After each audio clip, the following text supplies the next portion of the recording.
കാര്യമുള്ളത് സാമൂതിരിയുടെ ഒപ്പം വന്നതാണ്. കാരണം ഇവരൊക്കെ അവസാനത്തെ ഏറാടി വലിയച്ഛൻ വരെ പട്ടത്താനം നടക്കുന്ന സമയത്ത് അവിടെ പോകും. എന്തിനാണ് പട്ടത്താനത്തിന് പോകണമെന്ന് ചോദിച്ചാൽ അറിയില്ല. പക്ഷെ അത് അവരുടെ അവകാശമാണ്. ആ ദിവസം അവരവിടെ എത്തണം. കാരണം എന്താ വെച്ചാൽ സാമൂതിരി ഒരു ഏറാടിയാണ്. ഏറാടി മുത്ത് സാമൂതിരിയായത്, രാജാവായതാണ്. ആ സാമൂതിരിക്കൊപ്പം ഇവിടേക്ക് പടയോട്ടം നടത്തിയിട്ടുള്ള ഏറാടിമാരിൽ നിന്നാണ് ഈ വംശം തുടങ്ങുന്നത്. ഇത് പോർലാതിരിയുടെ നാടാണ്. അവിടുന്ന് പോർലാതിരിയെ അടിച്ചോടിച്ച് ഈ ദേശം പിടിച്ചടക്കി ഇവിടുത്തെ ദേശത്തിൻ്റെ വാഴ്ചയും ആരംഭിച്ചു. അവിടുന്നാണ് ഈ തറവാട് തുടങ്ങുന്നത് എന്ന് പറയുന്നത്. അവരുടെ പെങ്ങന്മാർ, അതായത് സഹോദരിമാരിൽ നിന്ന് തറവാട് ആരംഭിക്കുന്നു. ആ തറവാട്ടിൽ നിന്ന് സാമൂതിരിയായിട്ടുള്ള ബന്ധം കൊണ്ട് കൂടുതൽ സ്ഥാനങ്ങൾ ലഭിക്കുന്നു. സാമൂതിരിക്ക് എപ്പോഴും ഇവിടെയായിട്ട് ബന്ധം ഉണ്ടായിരുന്നതാണ്. ഒരു നൂറ്റാണ്ട് മുമ്പ് വരെ. അതിനുശേഷമുള്ള സാമൂതിരിക്ക് എസ്റ്റേറ്റ് മാത്രമേ ഉള്ളൂ. അയാൾക്ക് ഇങ്ങോട്ട് വന്നിട്ട് ലോക്യം പറയേണ്ട ആവശ്യമില്ല. അത്തരത്തിലുള്ള ബന്ധം, രാജകീയമായിട്ട് തന്നെയുള്ള ബന്ധം, അതെല്ലാം ഇവിടുത്തെ എല്ലാം നമ്മൾ ഇത്തരം വാമൊഴി ചരിത്രങ്ങളൊക്കെ അന്വേഷിക്കുന്ന സമയത്ത് നമ്മൾ കൂടുതൽ അവലംബിക്കുന്നത്, പ്രശ്നം വെക്കുന്നത് മുതൽ ഉള്ള എല്ലാ കാര്യങ്ങളും നമ്മൾ ചിന്തിക്കും. അതുപോലെ തന്നെ അഞ്ചടി പാട്ടുകൾ ഉണ്ടാവും, അത് അന്വേഷിക്കും. അതൊക്കെ അന്വേഷിക്കുന്ന സമയത്ത് വളരെ വലുതൊന്നും ഇവിടെ കിട്ടുന്നില്ല. പക്ഷെ ഇത്തരത്തിലുള്ള വാമൊഴിയായിട്ടുള്ള കഥകൾ ഒട്ടേറെയുണ്ട്. വളരെ ആഭ്യന്തരമായിട്ടുള്ള കുറേ ബന്ധങ്ങളുണ്ട്, അതേപോലെ തന്നെ സംഘർഷങ്ങളുണ്ട്. എല്ലാ ഫാമിലിയിലുള്ള പോലെ തന്നെ ഇവിടെ ഉണ്ടായിട്ടുണ്ട്. ഇവിടുത്തെ ഏറ്റവും വലിയ ഭാഗക്കരാർ 1936 ഭാഗക്കരാർ, അത് നമ്മൾ വായിച്ചാൽ കക്കോടി പഞ്ചായത്ത് മുഴുവൻ അതിൻ്റെ അകത്തുണ്ട്. അപ്പോഴാണ് നമ്മളുടെ ഒരു വലിപ്പം എത്രയായിരുന്നു എന്ന് മനസ്സിലാക്കി. എന്തുകൊണ്ട് ദേവതകളെ ശ്രദ്ധിച്ചില്ല? നമ്മൾ മരുമക്കത്തായികളായിരുന്നു. അമ്മ വഴിയുള്ള ബന്ധമുള്ളൂ. വളരെ ഹൃദയസ്പൃക്കായിട്ടുള്ള കുറേ കഥകളുണ്ട് നമ്മൾ കുട്ടിക്കാലത്ത് കേൾക്കുന്നത്. ഏടത്തി അടക്കവരുണ്ട്. അതിൽ ഒരേറാടി, അതായത് രാമനേറാടി, നാരായണേറാടി, അവരുടെയൊക്കെ അമ്മാവന്മാർ, അമ്മാവന്മാരിൽ ഒരാൾ രജിസ്ട്രാറായിരുന്നു, പാലക്കാട്ടേക്ക് പോയി.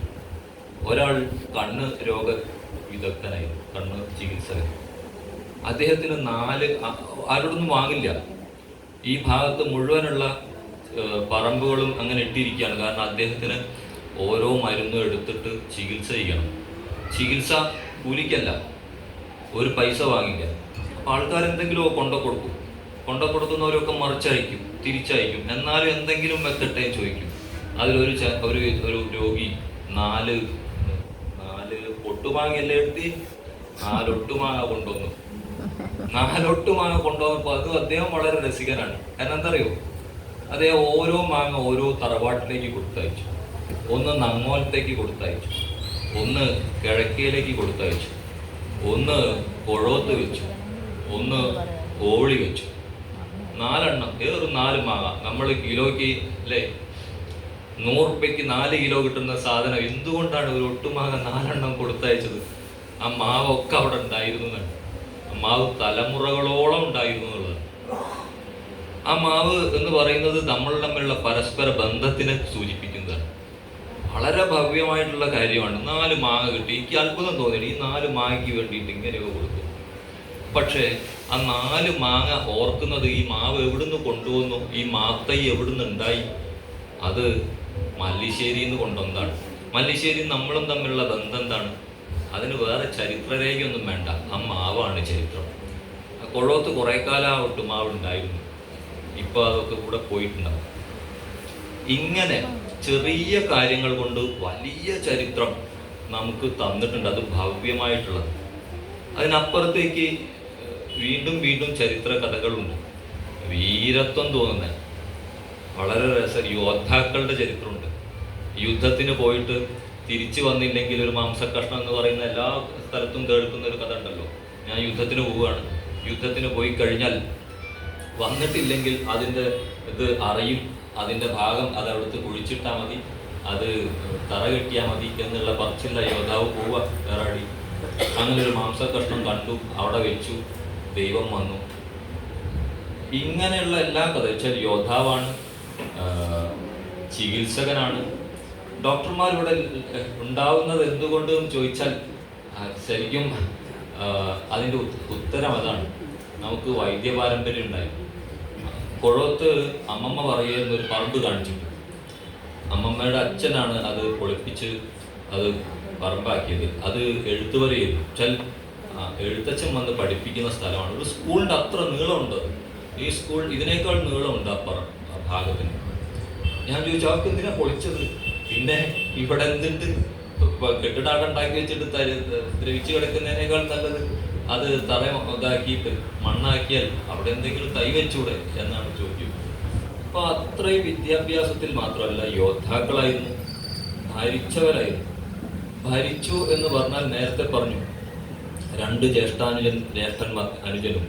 അതിലൊരു ജ്യേഷ്ഠൻ പാലക്കാട്ടേക്ക് പോകുന്ന സമയത്താണ് സഹോദരൻ പാലക്കാട്ടേക്ക് പോയി തിരിച്ച് വരാനുണ്ടായ കാരണം മറ്റേ സഹോദരൻ മരിച്ചതാണ്. മറ്റേ സഹോദരൻ മരിച്ചത് അവരുടെ മക്കൾക്ക്, അന്ന് ആൺമക്കളുടെ മക്കൾക്ക് സ്വത്ത് കൊടുക്കുക. പക്ഷേ ജ്യേഷ്ഠൻ എന്ത് ചെയ്തു വെച്ചാൽ തനിക്കുള്ള ഓഹരി മുഴുവൻ ഏട്ടൻ്റെ മക്കൾക്ക് എഴുതി വെച്ച്. കുഴത്തൊരു ഭാഗം അങ്ങനെയാണ് കോവിളിക്ക് കിട്ടുന്നത്. അത്രമേൽ, കാരണം അദ്ദേഹം ഒന്നും വാങ്ങിയില്ല. അദ്ദേഹം നേരെ പാലക്കാട്ടേക്കാണ് പോയത്. അതുകൊണ്ട് ആ ശാഖയെ പറ്റി അറിയില്ല. ഞങ്ങൾ രാമേന്ദ്ര സാറിനോട് ഈ പറഞ്ഞ സമയത്ത് അദ്ദേഹം പറഞ്ഞു, അത് കൊല്ലംകോടുണ്ട്, കൊല്ലംകോട് അവരുണ്ട്. അപ്പം പറയുന്നു, ഒരു ചെന്നൈക്ക് ബാംഗ്ലൂർക്ക് ഒറ്റ താമസം മാറിയൊരു ഏറാടിയുണ്ട്, പിന്നെ ഒരു കല്യാണം കഴിക്കാത്ത ഏറാടിയുണ്ട്. ഇങ്ങനെ പുരുഷന്മാരാണ്. സ്ത്രീകളിൽ ഏറ്റവും പ്രധാനം ഒന്ന് ആലോചിച്ച് നോക്കണം. ഒരൊറ്റ സ്ത്രീക്ക് ആയിരുന്നു ഈ മുഴുവൻ സ്വത്തും ഉണ്ടായിരുന്നത്. ഒറ്റ സ്ത്രീക്ക്. വല്യച്ഛൻ്റെ അച്ഛൻ്റെ ഒരു സഹോദരിയായിരുന്നു. അതൊരു ധാരണമായിട്ടാണ് മരിച്ചത്. ആ ഒരു പാപബോധം തലമുറകളോട് ഏത് പണിക്കരെടുത്ത് പോയ പ്രശ്നമാണ്. രാശി വെച്ചാൽ ആ കാര്യം പറഞ്ഞോളൂ.